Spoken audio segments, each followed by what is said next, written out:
โอ้คือแต่งตัวรอสิค่ะไปใส่กระทันสิเขาออฟฟิศมันเขาสำนักงาน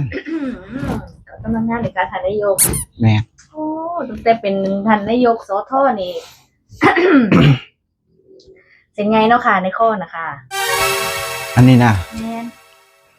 โอ้ยเมียซื้อให้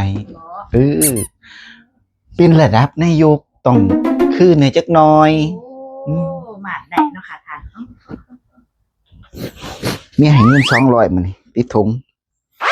มื้อน่ะให้20 บาทมื้อนี้ให้200จักเพิ่นใจดีหยังมาตะเวนเด้อค่ะมาตะเวนเด้อเจ้าสิให้ข่อยมาแต่เว้นจังไดล่ะแม่ใหญ่เจ้าบ่ให้เกียรติตำแหน่งข่อยเลยเนาะข่อยรับตำแหน่งใหม่มันก็ต้องมีสังสรรค์กับเพื่อนกับฝูงแน่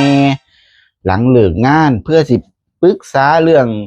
โครงการนั้นโครงการนี้เนาะมันก็กินข้าวแต่ละมื้อเห็นมา6 โมงทุ่ม1 2 ทุ่มบางเทื่อก็ได้โอ้ยเพื่อสิคุยโครงการนั้นโครงการนี้มันก็นั่นมาในจักหน่อยเพื่อ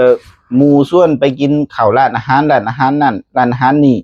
ก็ออกซอยเพิ่นติเหลือ2 บาทเมื่อวานนี่เหลือ2 บาท50 ตังค์ให้ไป20 บาทเหลือ2 บาท50 ตังค์ใส่ไป17 บาท50 ตังค์เมื่อวานนี่นายกนายกโอ้ลดตำแหน่งให้แล้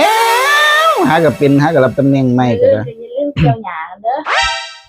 เกี่ยวหญ้าหวานน่ะบ่เกี่ยวหญ้าไปให้งัวก่อนอื่นจะไปเฮ็ดงานมื้อนี้อนุญาตไปก่อนแต่ว่ามื้ออื่นต้องเกี่ยวหญ้าก่อน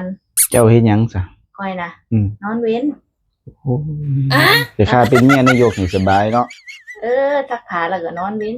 จำนี่ล่ะเอา